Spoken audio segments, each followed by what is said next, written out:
Assalamualaikum warahmatullahi wabarakatuh.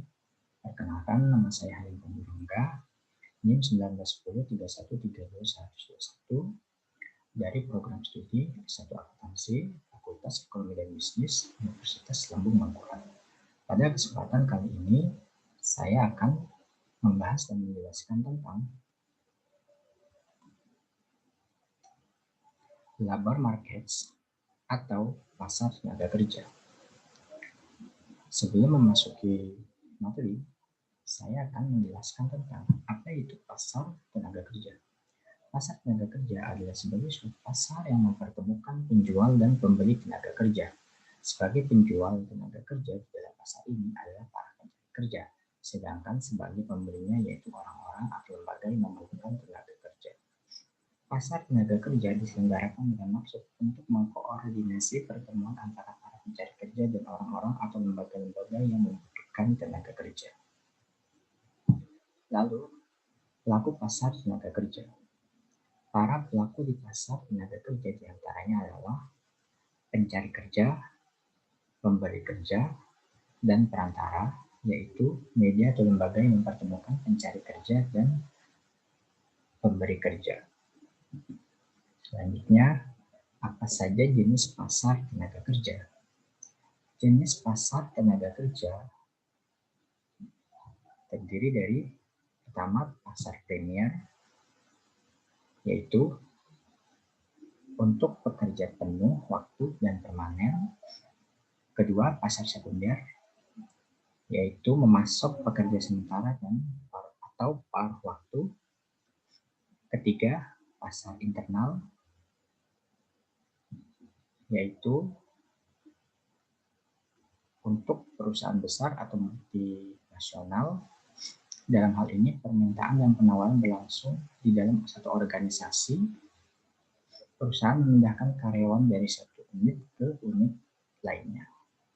Dan keempat, pasar eksternal, yaitu pasar yang terjadi di pasar terbuka di mana bisnis bersaing satu sama lain termasuk bersaing untuk mendapatkan tenaga kerja.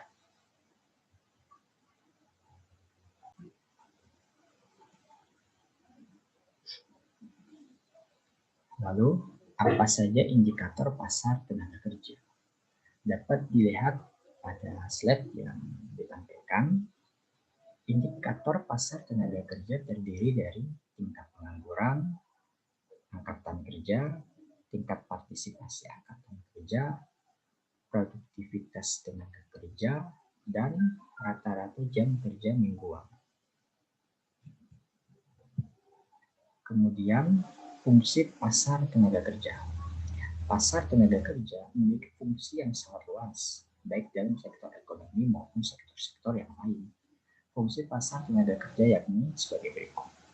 Berfungsi untuk sarana penyaluran tenaga kerja, berfungsi untuk sarana untuk mendapatkan informasi tentang ketenaga kerjaan, berfungsi untuk sarana untuk mempertemukan pencari kerja dan orang atau lembaga yang membutuhkan tenaga kerja.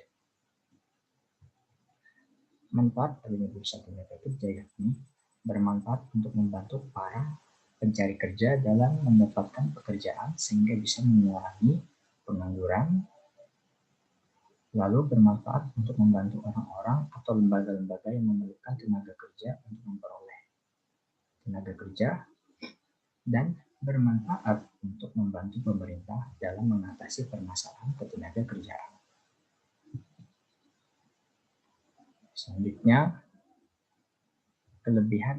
kelebihan adanya pasar tenaga kerja, yaitu untuk membantu mengurangi pengangguran, untuk membantu bagi pencari kerja maupun pengusaha atau perusahaan yang membutuhkan tenaga kerja, untuk menambah devisa negara, lalu untuk mudah mendapatkan semua informasi tentang lowongan pekerjaan baik di dalam negeri maupun di luar negeri, dan untuk membantu dengan cepat mengisi prosedur pekerjaan dengan tenaga kerja yang sesuai dengan kemampuan yang dimiliki.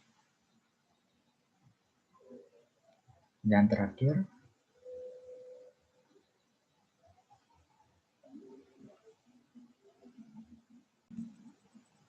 kelemahan adanya pasar tenaga kerja, yaitu munculnya kegiatan pencalonan tenaga kerja dan munculnya tindakan penipuan dan kekerasan terhadap calon tenaga kerja.